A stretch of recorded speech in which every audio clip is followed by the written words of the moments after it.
বর্তমান মেয়েরা বোকা হইতে হইতে এতটাই হয়েছে যে কয়েক মাসের সম্পর্কের মানুষটাকে বিশ্বাস করে চলে যায় বয়ফ্রেন্ডের বন্ধুর ফ্ল্যাটে বা হোটেলে। ভালোবাসার নাম দিয়ে রোজ কতই না মেয়ে ধর্ষণ হইতেছে। রোজ হাসারো ধর্ষণ, মিথ্যে ভালোবাসার চাদর দিয়ে ঢেকে ফেলা হয়। জোর করে করলে সেটার বিরুদ্ধে অবশ্যই মামলা করা হয়, কিন্তু এই ক্ষেত্রে জোর করা হয় না। মিথ্যা আশ্বাস ভরসা দিয়ে একটা মেয়ের মন জয় করা হয়, তারপর ধীরে ধীরে তাকে ইমোশনালি ব্ল্যাকমেল করে তাকে নিয়ে যাওয়া হয় হোটেল কিংবা বন্ধুর ফ্ল্যাটে।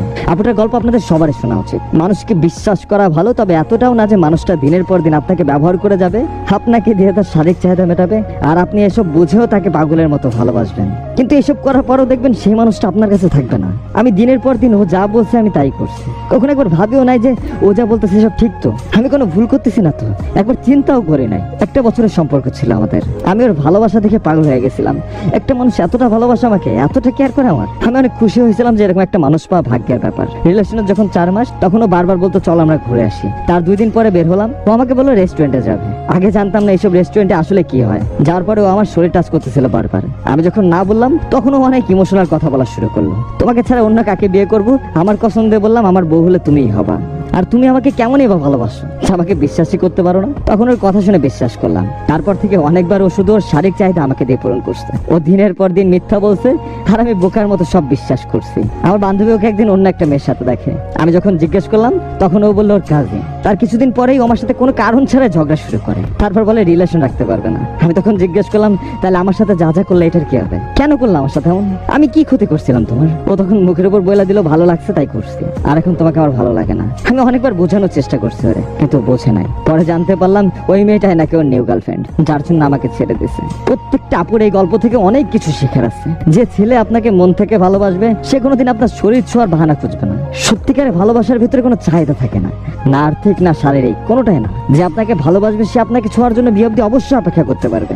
আর যাদের ইচ্ছাই নেই আপনাকে বিয়ে করার, তাদের তো উদ্দেশ্যই ওইটা থাকবে, তাই না? যে কিভাবে আপনাকে ব্যবহার করতে পারবে, কিভাবে আপনাকে ইমোশনালি ব্ল্যাকমেল করে আপনার পারমিশন নিয়ে শারীরিক সম্পর্ক করবে, তারপর দিনের পর দিন আপনাকে ব্যবহার করবে। আমরা সবাই এখন অনলাইনে যুগে বসবাস করি।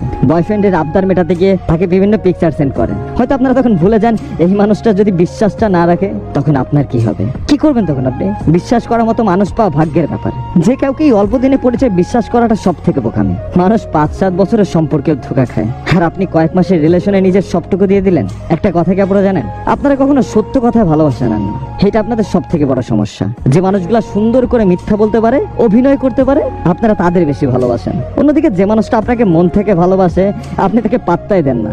এটাই হয়, মানুষ কখনো সত্য কথা ইমপ্রেস হয় না। আর যদি হয়তো তাহলে এইভাবে কেউ ধোঁকা খাইতো না। বর্তমানে বেশিরভাগ মেয়ে ও ছেলেরা বেঈমান আর লোভী, আর ভালো মানুষগুলো এদেরই কবলে পড়ে। দিন শেষে ভালো মানুষগুলো কষ্ট নিয়ে ঘরের এক কোণে পড়ে থাকে, আর বেঈমানগুলো বিন্দাস জীবন কাটায়। এখনকার বেশিরভাগ মেয়েরা ছেলেদের মন মানসিকতা এসব দেখে না, ছেলের টাকা আর চেহারা দেখে। মেয়েদের টার্গেট থাকে ছেলের টাকা খরচ করানো, আর ছেলে ধান্দায় থাকে রুমে নেওয়ার জন্য।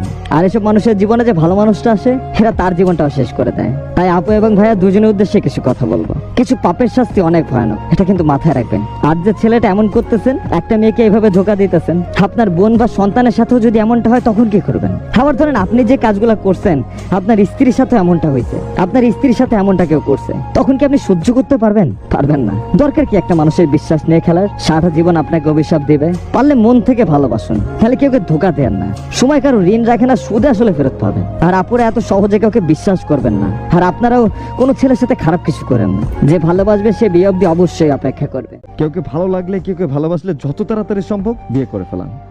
ভালো থাকবেন সবাই।